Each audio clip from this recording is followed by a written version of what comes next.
to the Biscuits and Blurays podcast, where we watch Blu-rays and the biscuit is following in his grandfather's footsteps. Oh my god. Following in his grandfather's footsteps. Yes. Yes. It's Halloween. Halloween. Halloween. Happy October, everyone. Yay! It's finally here. Spooky season. Sweep. Ooh. It's a busy month for us. I don't really know why. Why is it a busy month, James? It's my birthday. Yay! James' birthday! He's so old. Fuck you. I am old. I'm so old. 1 year closer to the death. One step closer to heaven, baby. One step closer to you. And we get married as well. Oh, yay! Good times, but also Halloween. Halloween. Yep, spooky season.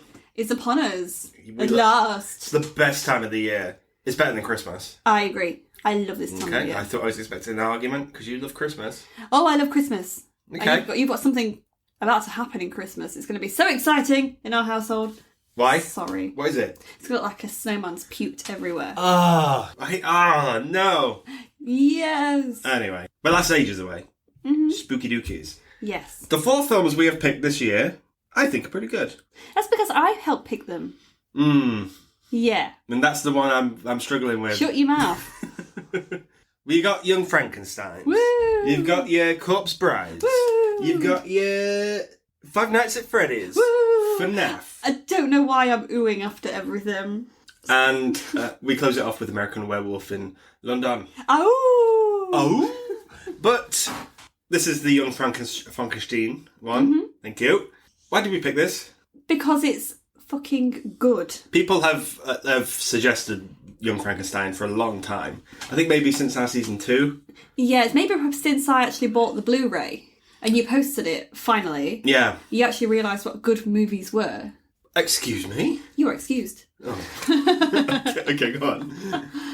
Yeah, because you saw it, didn't you, in CX, and you were like, oh my god, get that. I think I was in a bit of a Mel Brooks mood. Yeah. And it baffled me that I didn't have Young Frankenstein at that point.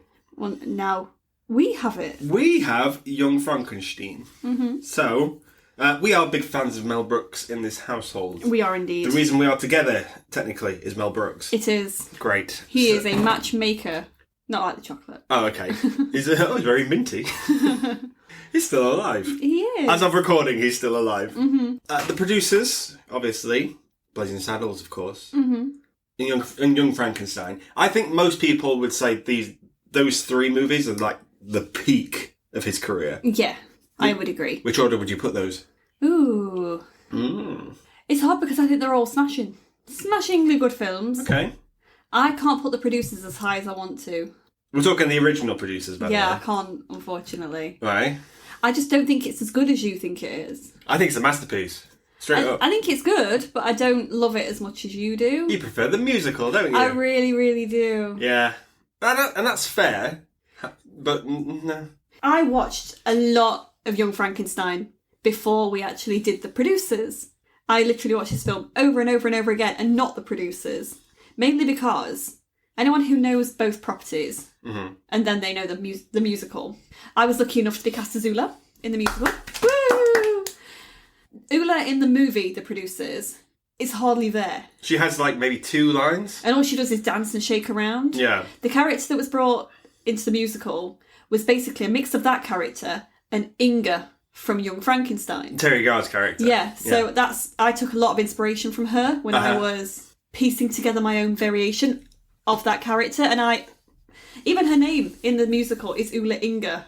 Yeah. So the audition songs for Ula are the same songs that her character would do. So I think I've had more of a love for Young Frankenstein, so I've just watched it so many times. That's fair. I'm glad you picked up on it, because watching it like just now, I was like, oh, Ula from the musical is this. It's her. Yeah.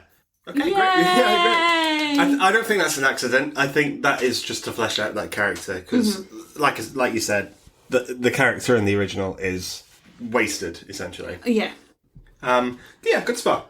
How about you? How about me? What? What's your order? Oh, Blazing Saddles is top. Mm-hmm. I think I've seen Blazing Saddles the most. Yeah. Then it's the producers. And then it's this. Yeah, because The Producers was the first Mel Brooks I saw. Mm-hmm. You were obsessed with it, weren't you? I still am. I still like that. It's a good screenplay. Mm-hmm. It won Best Screenplay. Yeah. It's the only Oscar... No, second. Tell a lie. He won the honorary one. Mm-hmm. That's the only Oscar he actually won for writing. As he should, because he is so good. I'm going to do a hot take now. Mm-hmm. I don't love it when Mel Brooks goes full spoof on stuff. Why? Sometimes I find it a bit cringy. Yeah. I kind of know what you mean. I'm not talking this. I'm talking your Dracula Deads and Loving It's. And your, to an extent, Spaceballs. Yeah. I find that a bit... like, the joke about, it's not the Force, it's the Schwartz. It's like, I don't think that's funny. Mm-hmm. This, it sort of dips for me. I can see why you'd think that. I think it starts off a bit on the boring side.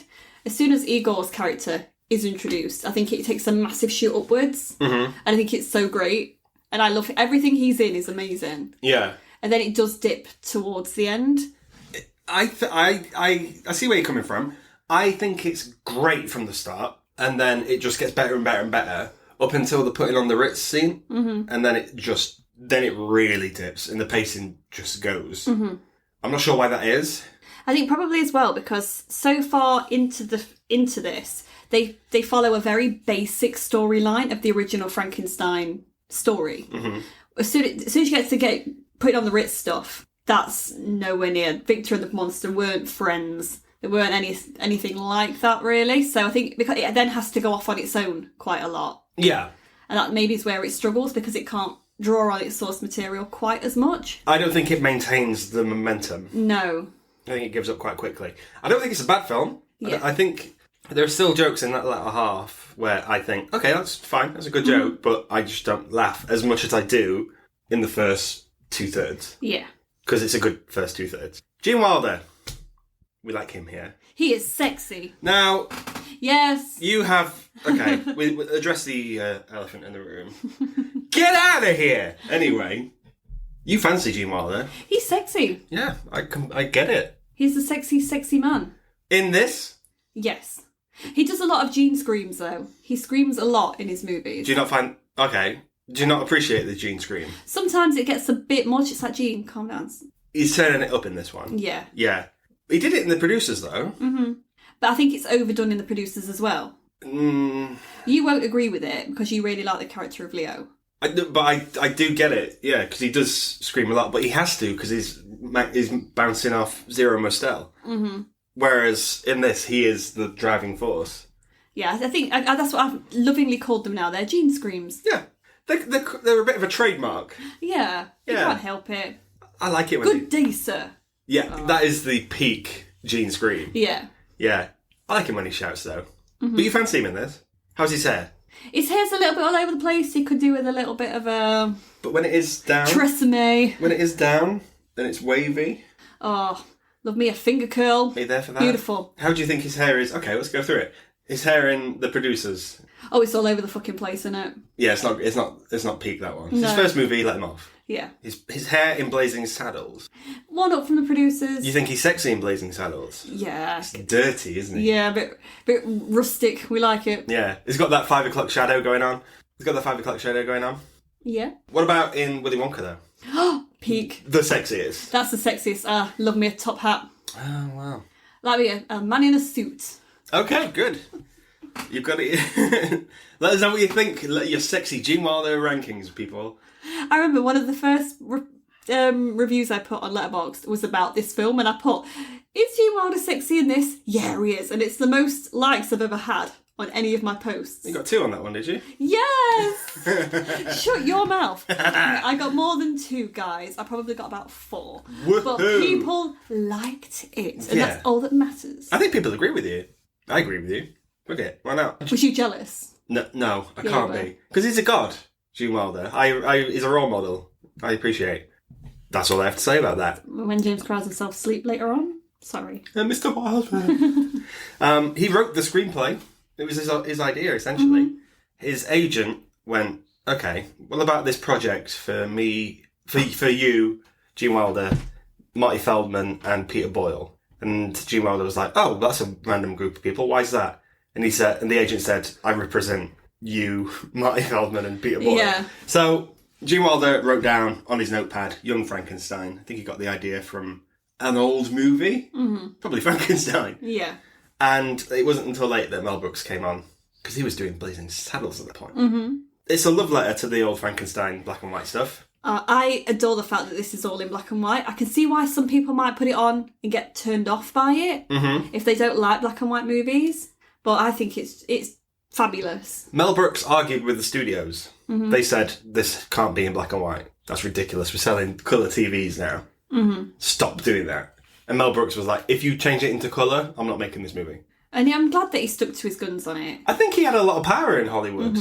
Maybe he still does. I'd like to think he does. Sure, why not? He's 99. He's definitely got strength. Yeah. Sure. Marty Feldman, are you a fan? What else has he done? I can't think of anything you've seen that Marty Feldman is in. Well, that might struggle then if I can't think of anything. He did used to work with the Pythons back in the day. I got the impression he was a Python man. Yeah, I think it was the Frost Report or of that ilk. Yes. But I think he's incredible in this.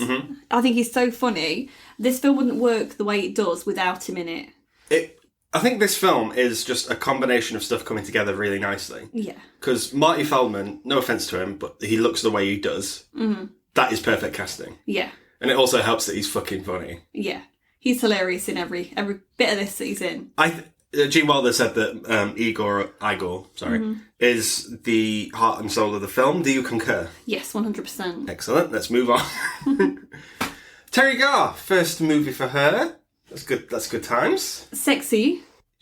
She's very sexy. Yeah. Roll in the hay.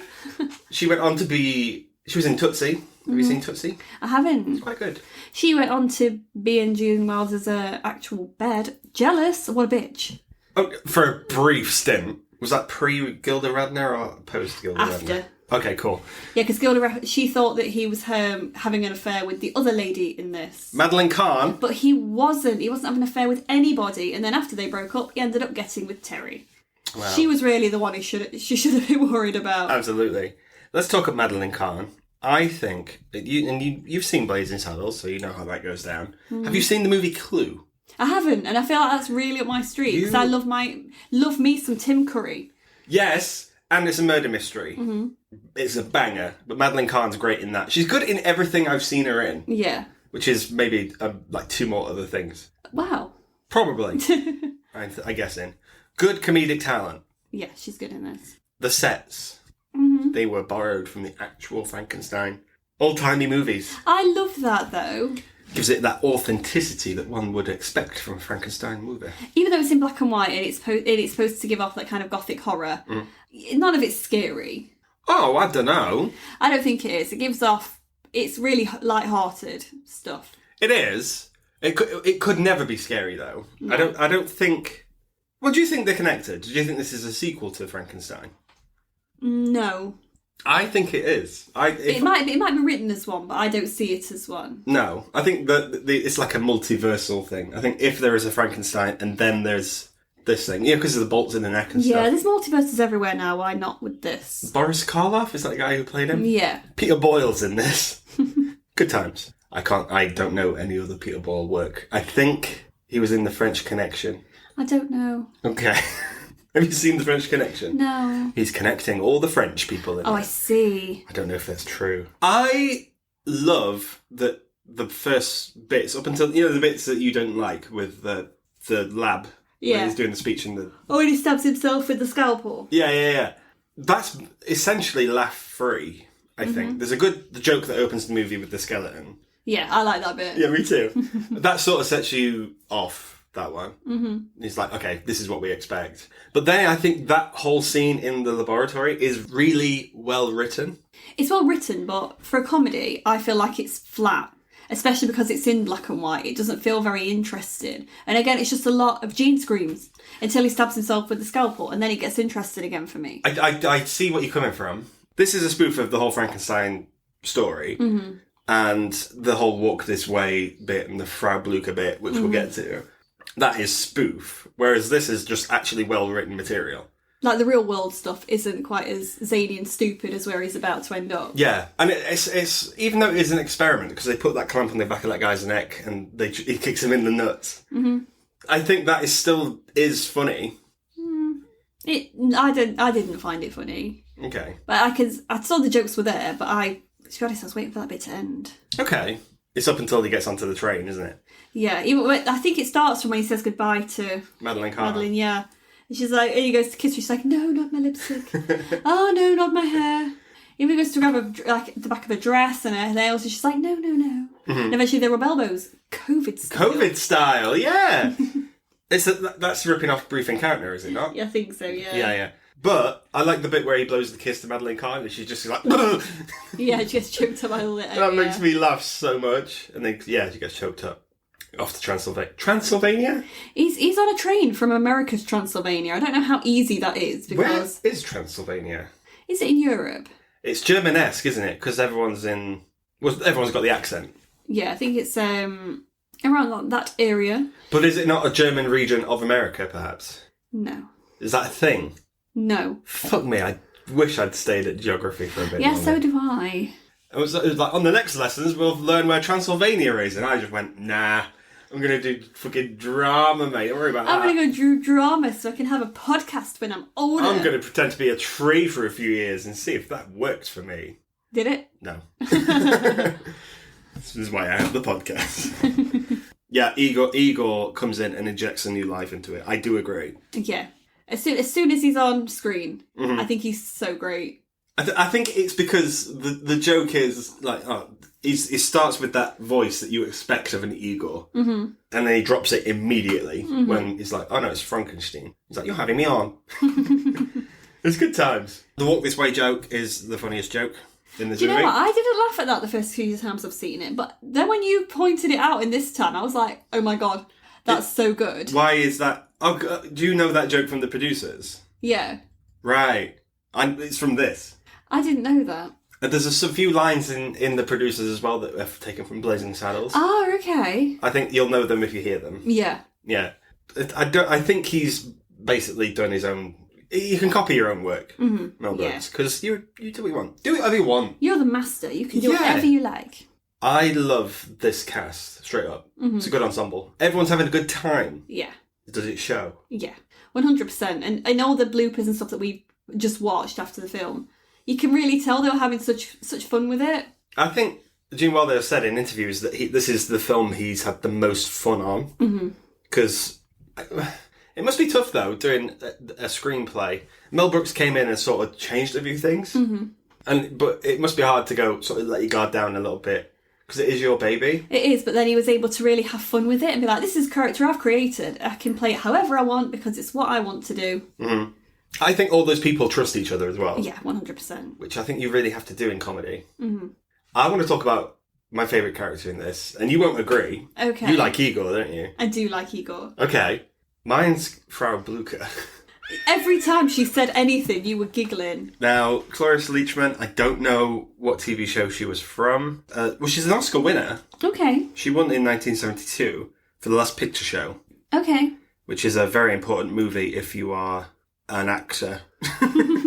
Because Ellen Burstyn's in that. And that's the reason... Oh, she's such a queen. And that's the film that made her get cast in The Exorcist. It all connects. All of everything in this world connects. But she's done a lot of comedy. She's selling it. Yeah, she clearly fancies him and he's just like, ooh, go away. I don't think she fancies him. I think she does with the, you want a brandy? Oh, okay. Some milk? Oh, is that the undertext I'm not reading? Yeah, because then she kisses the painting, doesn't she, as she leaves? Yeah. I think she probably had a thing going off with his granddad. Oh, she definitely did. Yeah, because she said he was my boyfriend. Yeah. The funniest other joke in this is where she grabs the candlestick and she's like, follow me.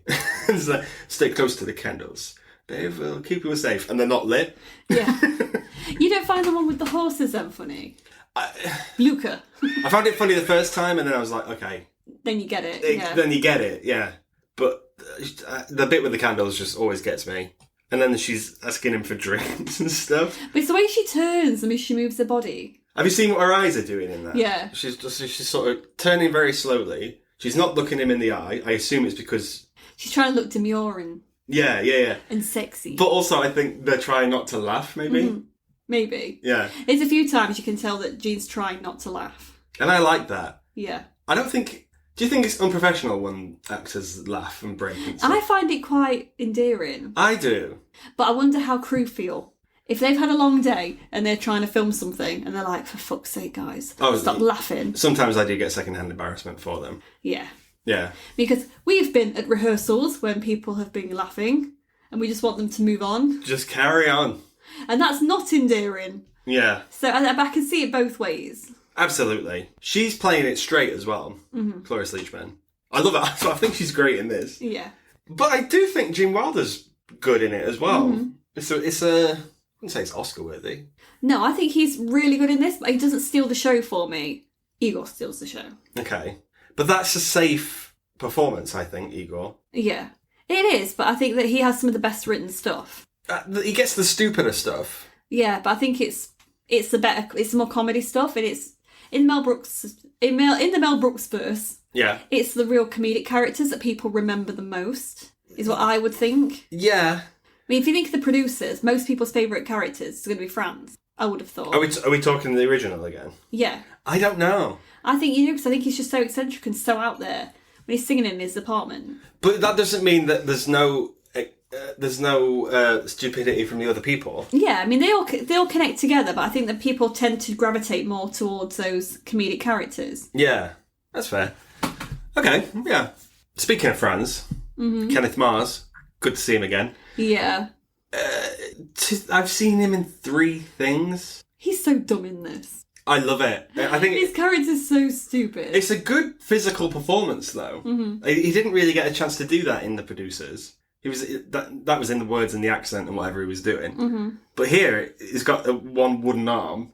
Yeah, so he can be quite physical with it. Yeah, and for like maybe a good 5 minutes, he's lighting a cigarette with his finger and stuff. Yeah. He's twisting and turning it. His accent's iffy, though. And was that put on purpose, do you think? Yeah. Yes. Okay, yeah, sure. I like how it gets to the Frankenstein stuff. In what way? Well, there's the mystery of it. There's the mystery of, where's that music coming from? Yeah. And then there's the whole bit with the bookcase. Oh, yeah, when he gets stuck between the... when she keeps putting the candle up and down. Yeah. It's a set piece, essentially. That. Yeah. We're going to do with a bit with the bookcase. Fine. And then there's the joke, and then they go down, and then Igor's there in the head bit. That's quite a good joke. And also a bit of a jump scare. It did make you jump a little bit. Not today, does it? I know when it's coming. I knew when you jumped last time, though, because we've watched this twice together. We have. Did I don't remember jumping first. You did, though. But you jump at everything. You jumped at the sharks in Little Mermaid. They were jump scares in Little Mermaid. The remake of The Little Mermaid, thank you very much, which is spooky. Aww. And then, we get into the stuff. And then there's that wonderful bit where it's looking around the lab. Yeah. It's like a pan shot. And not a shot of a pan. And then there's you can hear the echoes of what happened before. Yeah. I think that's quite good. I like things like that. Yeah. But it doesn't give you too much detail into it. No.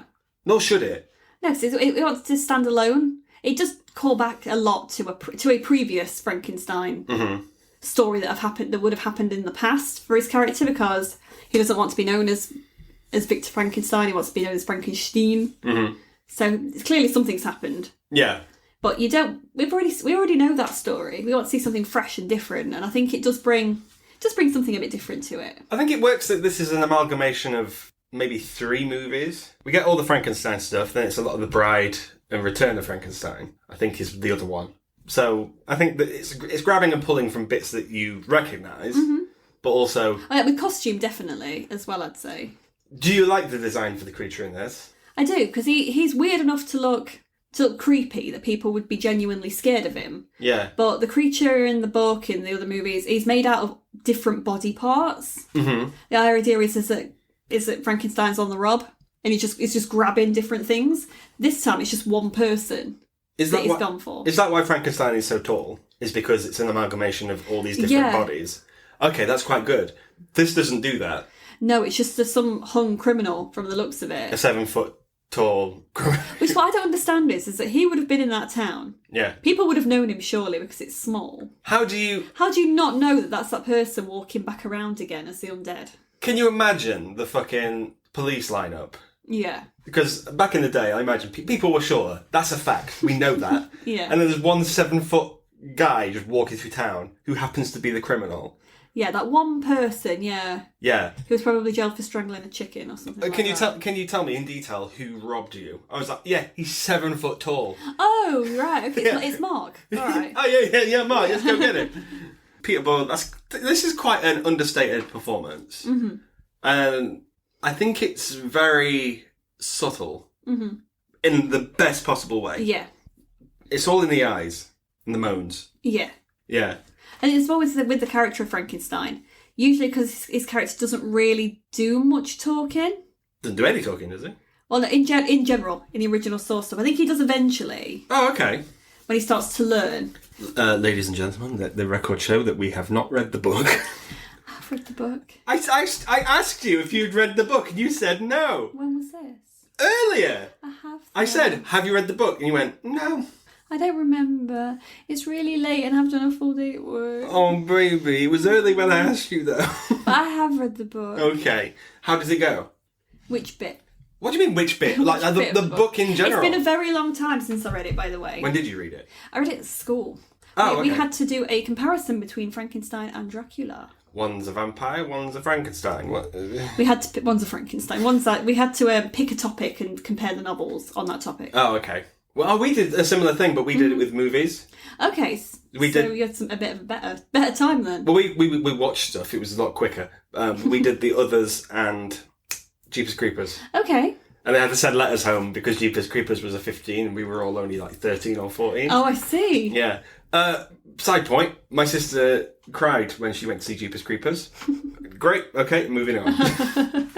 She didn't get very far in either. Oh, I see. I just thought the world should know. They should know. We went to see 2 separate movies. She went to see Jeepers Creepers, she was 14. I went to see The Grinch because I'm a child. And our film had finished, but we'd waited, and then she came out and she told me what had happened. I was like, that doesn't sound scary, but she came out crying.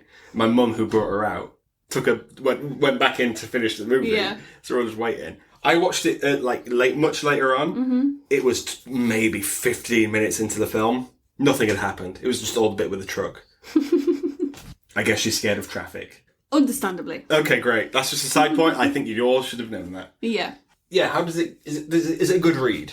I find it boring. Really? Yes. Okay. Dracula's a bit different because it's a series of letters and diaries that is your story. So you read what's happening through Mina's diary or a letter she's sending to somebody or what Van Helsing's sending to somebody. That's how you get through the story. So it's a bit more interesting. It's all from these different character points of views. Okay. Frankenstein it's two different people. It's Victor and the monster. Oh, is that why the Danny Boyle production of it did it in 2 separate? Yeah. Right, I see. So, and Victor's really unlikable. Okay. As a character. He's more likeable in this. Mm-hmm. As soon as he creates a creature, he rejects him immediately. Yeah. And the creatures, he goes out into the world, he learns that about Adam and Eve, that sort of shit. And he's like, oh, I'm being rejected by my creator. Same way that Adam was. Okay. It links all into that. I see. And That's interesting. He then says, I think, to Victor, if you create me a bride, I'll leave. I just want to be in love. He creates the bride, thinks, fucking hell, what have I done? Kills the bride.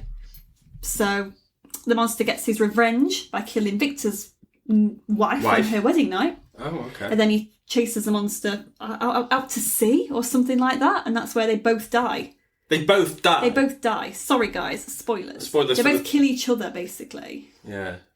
I find the story really convoluted. Because you all end up out. I think they kill each other in it's not on a boat, but with ice or something. It's fucking strange. Okay. I remember just again finding it wasn't for me. Okay, that's fair. It's quite iconic though, yeah. Absolutely. But because of the film, more so. I think the images of Mr. Karloff are ingrained in people's heads because I think that not only was the costume good, he had such a sadness in his eyes, and I think people remember that. Do you think that sadness was intentional? I think so, yeah. Do you think? I think it was because of the probably like 8 hours of makeup he had to go Maybe, through. but I think the character's sad in general. But that's the thing. Victor never. That's the thing. The creature never is given a name. Right. Yeah. Yeah. Just for the record, we know that Frankenstein isn't the name of the monster. Yeah. We're not those people. Yeah, we do understand that. But yeah, if I've got any of that story wrong, I'm sorry, guys. I've not read it in years, but that's what I remember. To put it in layman's terms, it's Mewtwo. Yes. Great. Okay. Sure. This film would be a much better film if it was young Mewtwo. Oh, 100%. But I think I like the fact that they end up being friends. It doesn't end with the sadness of the original source material. It couldn't end in sadness though, because then it wouldn't be a comedy. Yeah, it wouldn't be Mel Brooks. Yeah, exactly. Even like in a funny way where the creature's bad and they all have to ban to kill him or anything like that. Nothing like that happens. It's quite tongue in cheek and silly. Mm. It does a lot of the same story beats, I think, because I know about the bit with the girl. He drowns the girl, right? Oh yeah. Yeah. So the only girl in the movie. Here it's played for laughs. Because they're doing the bit with the well. And it's like, oh, what should we throw in now? And then he looks at the camera. Yeah. They do a lot of that in the movie, don't they? I think that's a staple of Mel Brooks. Is like, the audience is in on the joke. Yeah. And I think it's quite welcoming for a comedy, which you don't really get these days. I find them cringy these days. Comedies? No, where they break the fourth wall with it. Oh, well, it sucks to be Deadpool and Wolverine right now. You know what I mean? I'm talking about the... that Netflix show, Enola Holmes and stuff like that. Yeah. I think that's just Netflix, though. Yeah, Netflix, when they do it, it's cringe. I think there was a Dakota Johnson one. She did it. Okay. In Sense and Sensibility, she started to fourth wall break. It was like, hold on, bitch. Stop that. Yeah.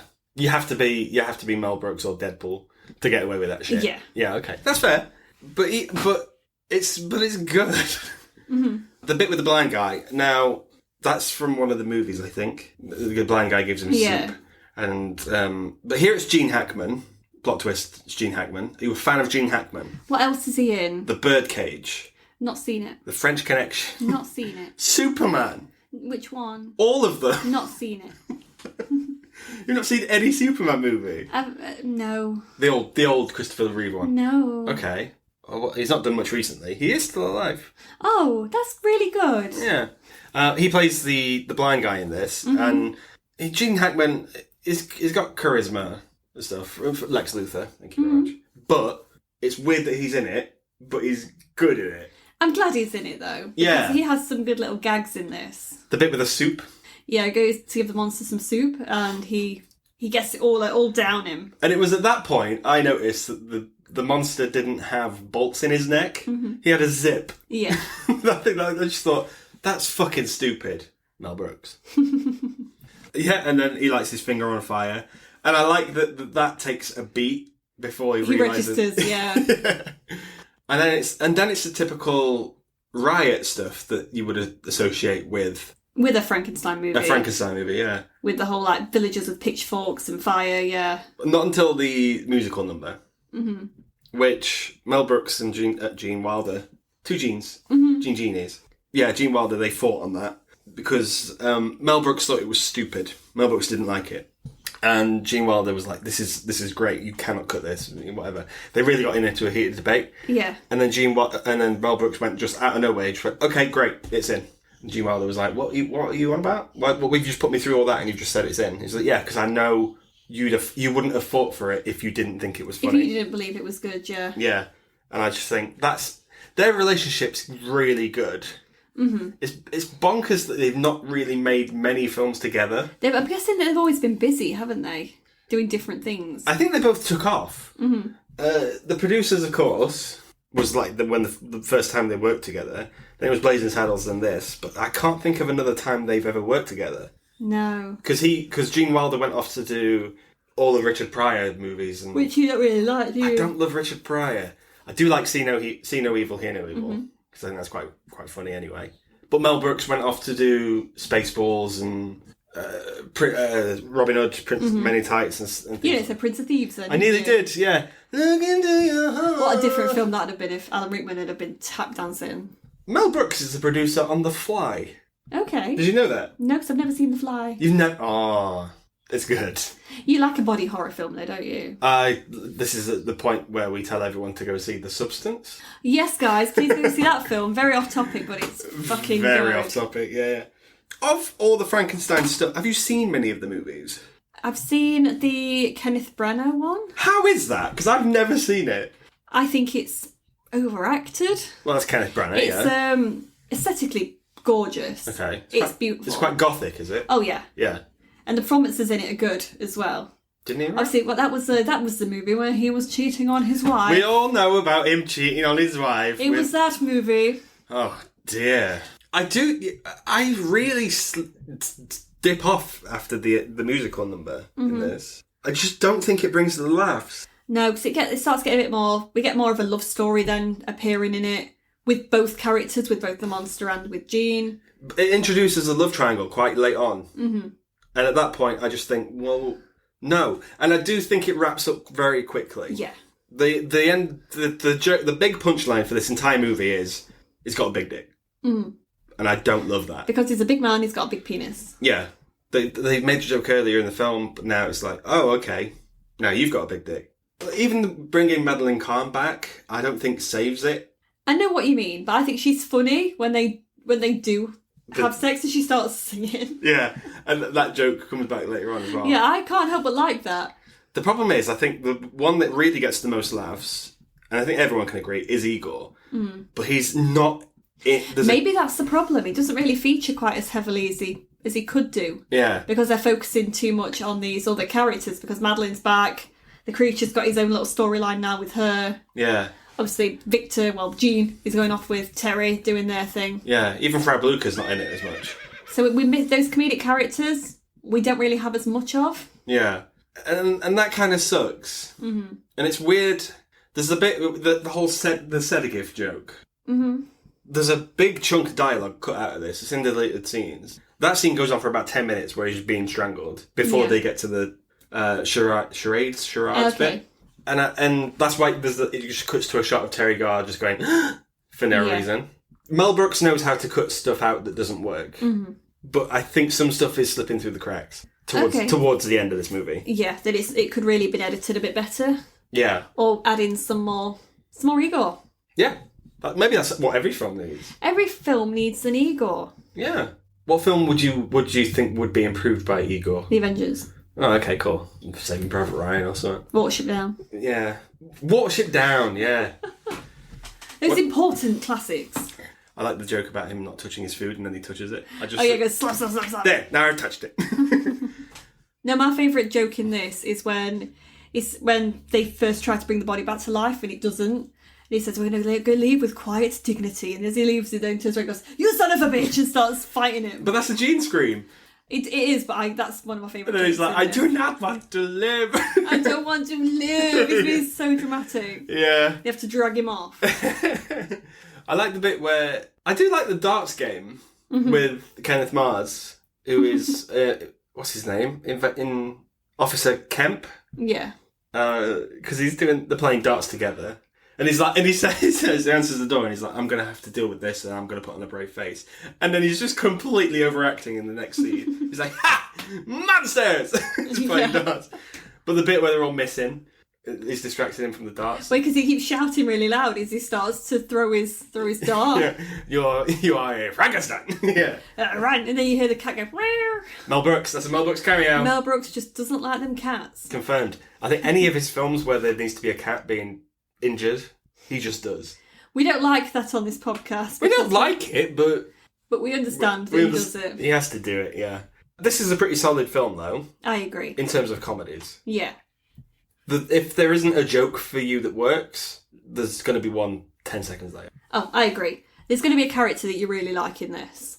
I'd say there's not any character you'd ever dislike. Officer Kemp used to be my least favourite. Okay. But again, because I wasn't watching it for him initially. I was watching it for some of the other people in it. But now watching it again, I've got more of a liking for... Oh, what's the face again? Oh, Frau Blucher, yeah. Frau Blucher, I think she's great. Okay.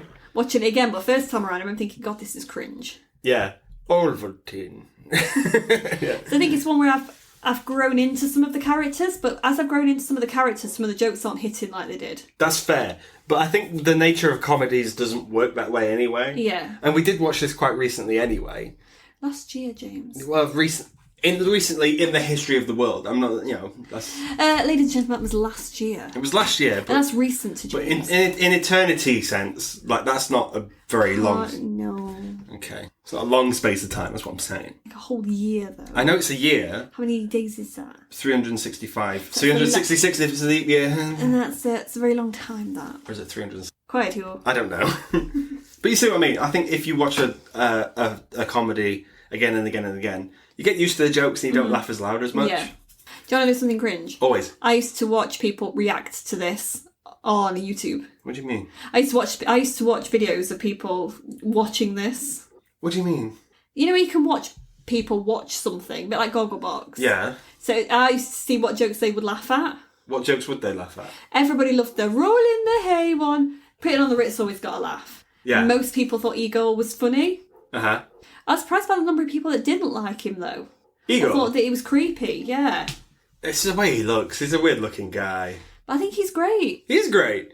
In typical Mel Brooks fashion, though, he did make it into a musical. Mm-hmm. Have you heard any of it? Yes, I have. Is it okay? I liked it, and I feel like more companies should do it. Okay. But it's never really taken off the same way that the producers did. I think he got lucky once. Mm-hmm. The producers works because he changed the story for the better anyway. Yeah. Because in the original, they blow up the theatre, and that doesn't...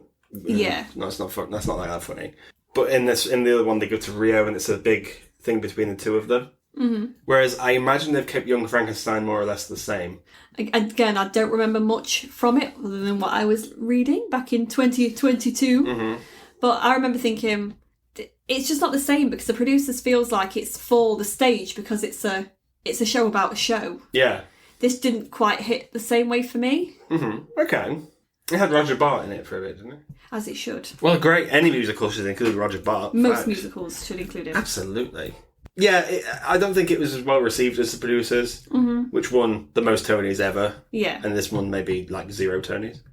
Yeah, I don't remember this winning any awards, but it might have done. He was planning a Blazing Saddles musical, but I don't think in this day and age... It's something you'd necessarily be able to get away with. I agree. You're going to piss someone off, although Blazing Saddles is timeless. I think it is as well. At this point, we hate to break it to you, but we will never cover Blazing Saddles on this podcast. No, we won't. We don't know how to navigate that. Yeah. It's best to just say that we be truthful, say that we enjoy the film. Yeah. But that's something that's not for...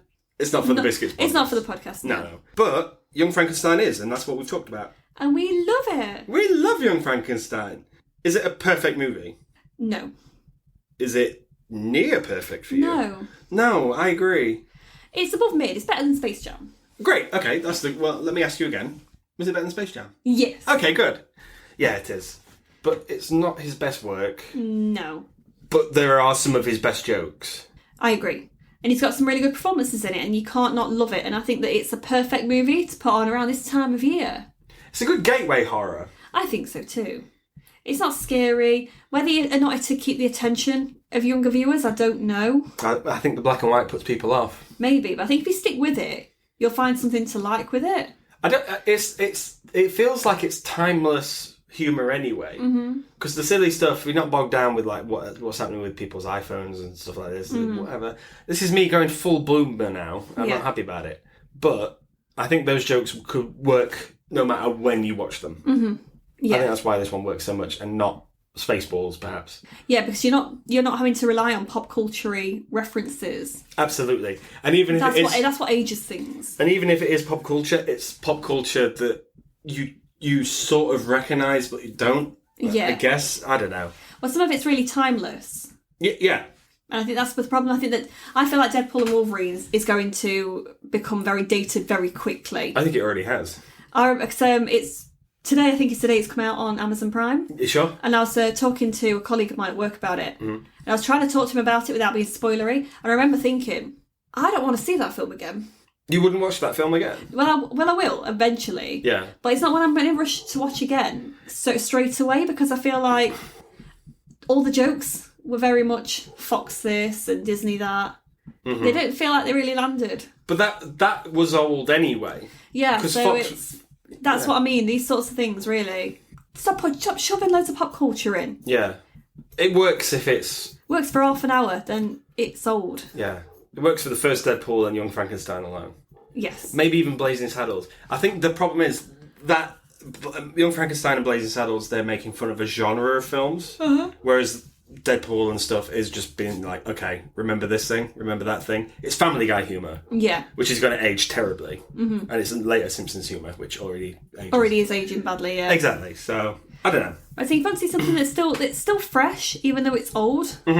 This is great. Yeah. And honestly, guys, put this on if you're just wanting to carve some pumpkins or do some spooky activities. This is a good watch.